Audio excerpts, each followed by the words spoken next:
right, Daily Ticker Time on a Tuesday, brought to you by our great friends at Pelican Brewing. Their Bad Santa Cascadian Dark Ale brings holiday cheer to your glass. Get on the naughty list with Bad Santa. You on the naughty list over there? You on the naughty boy over there? Naughty boy with some Bad Santa.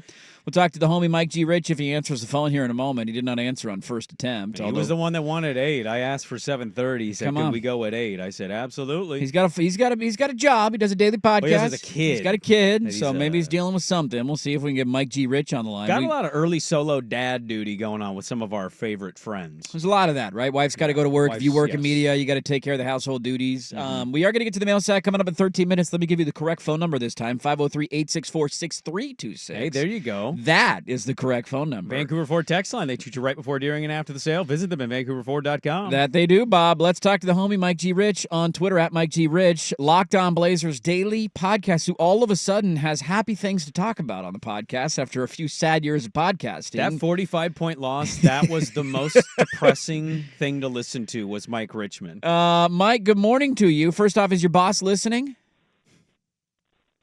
Probably. Hi, Kevin. Hi, Kevin. Good to talk to you soon, buddy. Kevin. Okay. Hi, Kevin. We love you. Thank you for listening to the show. Kevin. What happened, man? A week ago, we fired Chauncey Billups. What happened? They played 3 games. One of the games they got insanely hot, and the other 2 games they won in crunch time. Baby, that's a little thing called good luck. And if you shrink the sample size down small enough, you can think anything is possible. 3-0, baby, undefeated. Better record than the Heat and the Bucks. How about that? Oh, yeah, better record than the all-in Philadelphia 76ers. It's time. I think they finally built a championship roster, and it's time to push forward with this group. Can I ask you, though, Shaden is the thing, I think. Like, Klingen's really good. I know you've had some good stuff on a lot of these guys. Tumani and his defense has been unreal. Having a guy, though, that closes games, that's a little different than saying your center is good at blocking shots and your wing, perimeter guy is good at locking down guys. Those are great things to have, but having a closer, having a guy wanting to take the shot, wanting the ball in those moments. I'm not sitting here, and I call him jokingly but half-heartedly Baby Kobe, but where are you at on Shaden in terms of this is it? He is maybe taking this step. Small sample size, to your original point, yes. Where are you at on Shaden Sharp and what you've seen? Well, I mean, the number one thing that I have appreciated of Shaden Sharp is the number of field goal attempts. He has not been shy. They've needed him to go get shots up, and he has gone and got shots up. Like, he struggled a little bit in the first half against Atlanta, and then he said, we need to win. I need to be better because and we need to play well. And he scored 24 in the second half, and he got himself to the free throw line, and in crunch time he wanted the ball. The challenge for him is going to be stringing together 65 of these things in a row, but it starts with 2, and he's been really good in these 2 games. The Blazers have, they've probably accumulated enough interesting, talented role players to make you feel okay about the sort of direction of the franchise. But this whole thing hinges on them finding that top tier player to sort of build around. And it's probably too early to say, yep, it's here. But this is the beginning stages of what makes you feel excited about what's next. And Sharp has been really good. And you don't need to hedge your enjoyment. You can just say, this is really fun. He's playing well. Yeah, no matter how long it lasts, you just hope it continues to go. We spend so much time debating Scoot when that's always been kind of the reality for me in the background. If Portland's going to get out of this sooner than later, Shaden Sharp's going to be your number 1 guy, and the last couple of games have been really encouraging. But on that note, Scoot in year 2, we've seen him in the starting lineup more now with Anthony Simons out for who knows how long. What have you made of him in year 2 and the way he's played? There's been high moments and low moments, and still a hotly debated player in this fan base. What have you made of Scoot in year 2? Yeah, I think we've lowered the bar so much on Scoot that now that he has a pretty good game where he scores 6 points, you're you can see the signs, you can see him getting better. He's clearly improved from where he was last season. I don't like anyone who's watched the game, so I'm not talking to you, Dirt, but anyone who's watched the games. Yes, throw the shade. Thank you for doing that. Thank you. That was well played. Well played. You can see that he's gotten better. Like, he's clearly improved. His comfort is there. His feel is there. His ability to sort of just like get to his spots is better. But he still hasn't had a stretch of games where you feel like, yes, this is a starting level, high level point guard in the league. He looks like a pretty good table setter and someone with some comfort. The Blazers don't need to freak out yet, but I think everyone is lowering their expectations in real time on what Scoot's ceiling is, and that probably includes the franchise as well.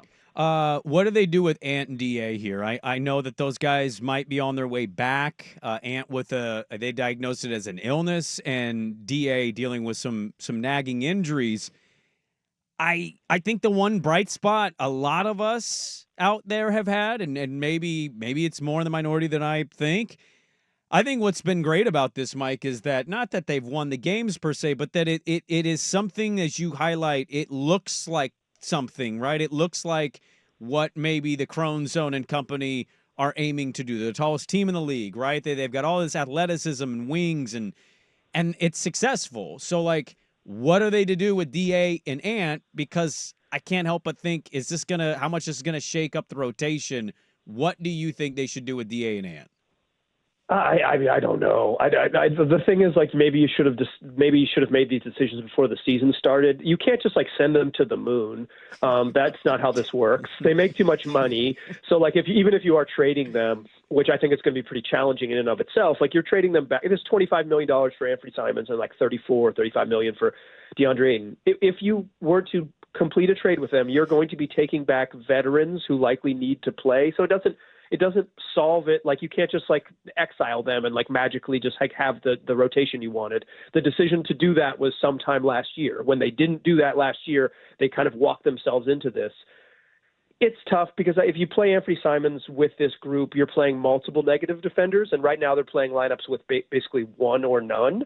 But if you play Ant and Scoot next to each other, you're going to struggle. You play Ant and Shaedon Sharpe. Shaedon Sharpe has like the tools to be a good defensive player, but hasn't been that. And Ant is a straight up bad defender. You're going to play more lineups that are bad on defense. I think Rob Williams is just straight up better than DeAndre Ayton. So if you're playing Ayton more minutes than him, you're playing a worse player.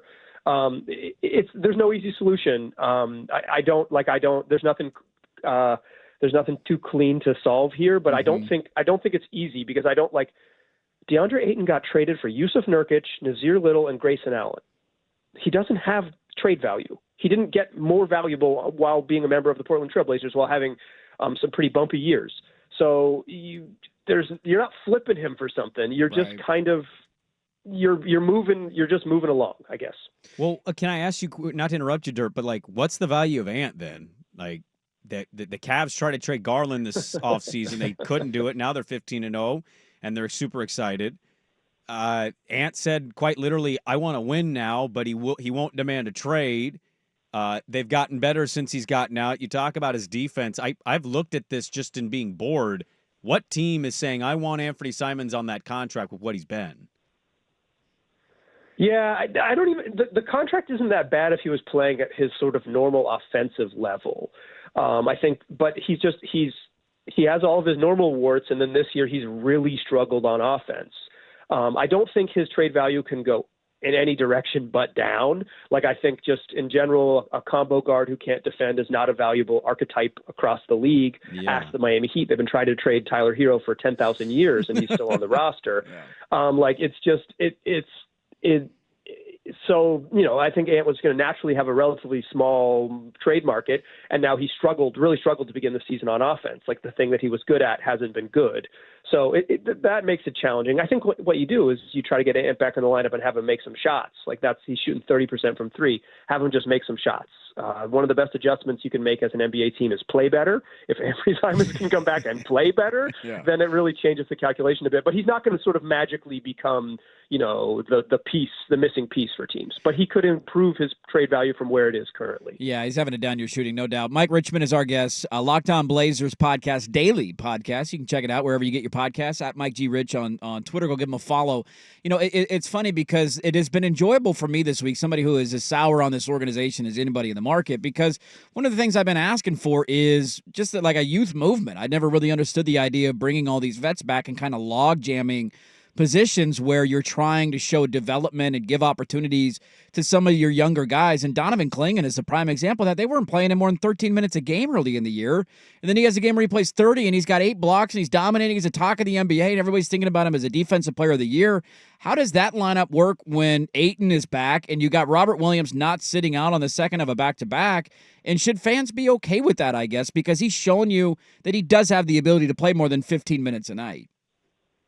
Yeah, it felt better when it was like, well, he can only play about 17 minutes, like then he played 31 and it's like, oh, shoot. Like, he's a lot more capable than we thought. Shocking. So yeah. And so it's messy because not only is like they want to play Rob Williams, I think they kind of want to shoehorn Clingan into that mix. Even if you knock Ayton down to like 28 minutes a night, you still only have 20 minutes for your backup centers. It's a little crowded. The roster's a little crowded, which I think you're not always going to have perfect health, and we're seeing that now, even with some minor ailments here and there.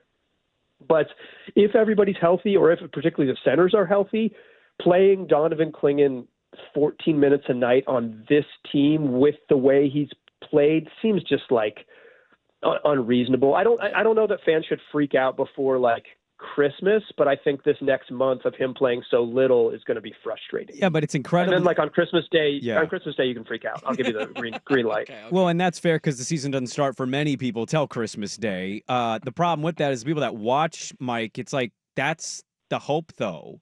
So like the hope I'm provided is that he's good and Shea's good and Scoot figures this out a little bit and Tua is good. And there's a lot of people that watch before Christmas Day that are sitting here going, cool, I have to wait a whole nother month before I get that guy consistently for 15 minutes. I want to ask you, you said DA doesn't have trade value. I think that's a good point. I don't really know what Ants is. Again, he's a worse CJ McCollum in some ways to me when I watch him. Should they have been more proactive in the offseason, or do you think Cronin was and maybe there just weren't takers? Because bringing back this many vets was something a lot of us were talking about of like, how is this going to work with watching young guys develop if they're not playing that much? Yeah, I mean, one daily podcaster was banging the drum for them exploring trades back in February for these veterans. What podcast was that? That was Locked On Blazers, available wherever you get podcasts and also on YouTube, coming at you 5 days a week, Monday through Friday. So tell your friends about it. Make it your first listen every single day. That's my guy. I think that in some ways we have been many folks have sort of celebrated Cronin's ability to be patient, right? And I think there is some virtue in Joe Cronin's approach, right? Like, don't chase trades, like make sure you get sort of some value. But there are diminishing returns on that because you only have so many minutes of developmental time for guys. So I think in the past, while maybe you were in the sort of early throes of the rebuild, it felt okay. But going forward, year 3, Shaedon Sharpe, year 2, Scoot, you draft Donovan Clingan 7th overall, having guys in front of them makes the roster feel weird. Is it wrong? I think we'll find that out in the spring, right? Like, I think when we get to the end of the season, we'll say, yeah, that was a misstep, or hey, it worked out okay. But it is undeniably right now, it feels weird because it was an intentional choice to keep this group intact. They brought in basically one new player. They ran back the same roster. And I don't think they explored trades this summer. Based on all the public reporting, it doesn't seem like the Blazers were shopping around too much. Did they try and fail and those things just didn't come to light? Maybe. But I think they I think they shopped Jeremy Grant around and nobody else, and they moved forward with a roster that now seems a little crowded. I want to get you out of here on this one. I still owe you a bobblehead that I teased you with a couple months back that I keep forgetting to give to you, and that is a Roy Williams bobblehead I found at Tacoma Goodwill that I thought was hilarious. You're a big North Carolina guy. College hoops has been a rough watch for me. I've been watching more this year. It's such a bad product. The halftime scores are 23-24, and I'm just bored out of my mind of inefficient offense. What have you watched in college? Who have you watched in college in terms of it being Blazer-centric? I've seen a lot of mock drafts already as well, and so learning some of these names and where they're playing. Has anything popped to you in college with prospects yet? I watched the team in Durham a little bit. They suck. It's not worth watching. I watched the Rutgers game. It's so weird to watch Rutgers basketball and think like there's two NBA players on this team. Agree. I've never seen a Rutgers basketball game in my life, but I saw a little bit of the Ace Bailey debut, and I think he's pretty good. I think the problem is, Brandon, is that people were so excited about the Blazers being a top 3 selection type of team, and then they had 1 week where they won 3 games, and now everyone's like, they're screwed. They're going to pick 9th. So it is a little bit it's a little bit different, but I will say that Duke is worth watching because they've probably got 3 pros on there. But I just can't wait until they stumble. I can't wait. It's inevitable. They have a bad coach. All they do is win recruiting titles. It's just going to be really, really special. You can win in July, but when it comes to March and April, that's when real college basketball teams win. Go Tar Heels. I was looking for insight. Spoken like a real Tar Heel. Went into What do you think was going to rivalry happen mode. there? Rivalry mode comes out, man. There's a white knipple on Duke. I is. got a white nipple on Duke. We could use a nipple in Portland. I'd be down with that. What can we use? I don't think know we what could use position one. they're going to go with I now. don't either. I don't Is know. it power forward? Is it going to be a point guard? I don't He's know. the homie Mike Richmond, the Locked On Blazers podcast, which, despite the shot at me not watching games, is my favorite daily Blazer podcast. And you can go follow him on Twitter at Mike G. Rich. Mike, we love you. Always appreciate the time. Tell Kevin we say hi, and let's do this again soon. All right. Hi, Kevin. Thanks for having me, guys. There you go, Mike Richmond, breaking down all things Blazers, who are off again tonight, I believe, right? And then they're back tomorrow. Yeah, OKC tomorrow on the in 20th, OKC. yeah. And then back-to-back against Houston. Starting a little road trip, OKC, Houston, Memphis, Indiana. That is our upcoming road trip. Love an early tip time. I hate these late home games because I want to go to bed, and so I'm thrilled to be able to watch Blazer games at 5 o'clock. I don't know if Ant and DA, when they're going to play or come back. Hopefully not again, but, I digress. Well, there's something there about the no trade value, and then, what is Ant's trade value for as great as he's been billed? It's been really fun for me to watch something that I have argued all off season for and early in the year for, this is dumb. And then we get 1 week of the kids and everybody's like, this is so much fun. And now wait till Shaedon Sharpe doesn't get 20 shots a game anymore because Anthony Simons has to get his volume up so we can trade him at the deadline. That's great for development. The Houston games, I think they're going to get slaughtered by OKC just out of get respect to OKC. The Houston games should be fun. I watched that Buck game last night, and they should have won it. They blew it. Dame game. Houston's a fun, athletic young team too. So watching them against some of our younger athletic guys will be fun. I don't know if they'll win, but it'll be a fun back and forth. So we've already lowered our expectations on the guy that we replaced the best franchise player in its history with. I do think Mike's 100% right on that. I think I think it's the bar gets lower and lower and lower, and that's just the reality of it. It doesn't mean he's going to be a bust. Doesn't mean he can't turn into something more than what the bar has been lowered to. But yeah, for a top 3 pick in the draft, the things that we're pointing to of saying that was generational. We were told generational. It's not a generational talent. He has a chance to be a good, serviceable, run the offense point guard. That seems to be what it is right now. You mean what Antonio Daniels was? You mean exactly the player that I compared him to? Come the freak on. I am a chubby, hourly sports producer in the market, and I called this a year ago. Are you serious right now? You're declaring you're going to be right. He is declaring it in year 2. It sounds like we're already starting to get to the point where Schultze was last freaking year. I don't refer to myself in third person very often. This is ridiculous. I'm in sports. Hell. I think that's Wake wrong. the hell up. I have you actually pegged as somebody that refers to yourself in third person. No. Poll question, Hell does Schultz no. refer to himself as Schultze in third person I think very he often? does. I think he does. In the bedroom especially. Are you smoking crack? Schultze's making a move. You get yourself some Schultze tonight. Come on. Can't take the heat? Get out of the kitchen. I love the kitchen. So let's get that right. So frustrating, though. I will die on this hill that I saw this before other people did, and the franchise was willing to move on from such an amazing guarantee for such a question mark, and it just pisses me off. See, you're upset on. Yeah, you literally get yourself very mad. You're upset at the Scoot stuff. I would argue I'm a little more frustrated at the Ant stuff. I don't know what to do with that. I know he's not had a great start. This is not who he is. He's a fine player, but he's not a part of the long-term plan, and you have drafted in the last 3 years 2 guards that you want to build your team around, and to not give them the full runway to say, go figure it out and see what you got. To me, it was always a mistake in the offseason. But to Richmond's point, and I think it's really valid because I'm sure Cronin will get killed if one of those trades eventually goes down. This happened when they dealt CJ, and everybody said, how do we not get more for CJ? It's because there's not value out there. Well, he's an overpaid player. He's not a great defender. He can score the ball a little bit. That's all. What has he done in New Orleans? He made one play in. That's it. Like, he didn't get fleeced. There's just not a lot of value. We way overhype our own guys constantly in this market, and we're going to do the same. Whenever Ant or DeAndre Ayton end up getting traded, which, God, please happen sooner than later, they're not going to be great returns. And it's not because they got fleeced. It's because there's not a lot of value out there for them. But fans aren't going to I think a lot of fans are smart enough to know, DA, the Ant one, if it is not a good return, that's going to be a bit of a hot topic. Because that was the next guy in line his entire career. Yeah. We were told how good he was. He's having an awful career year so far with where his numbers are. He's out now. He comes back. If he's not going to change a whole lot and the return's terrible, that's not going to sit right with people. No. Neil O'Shea touted him as a multi-time All-Star, like leader of a team, multi-time All-Star. He's never sniffed an All-Star game. He was touted as Dame. He never will. No, he was touted as Dame 2.0, and like you guys said, he is CJ 2.0. He's a good scorer at times. Not this year, but I'm sure the percentages will come up as the season goes on and averages build on. So, homie Mike Rich.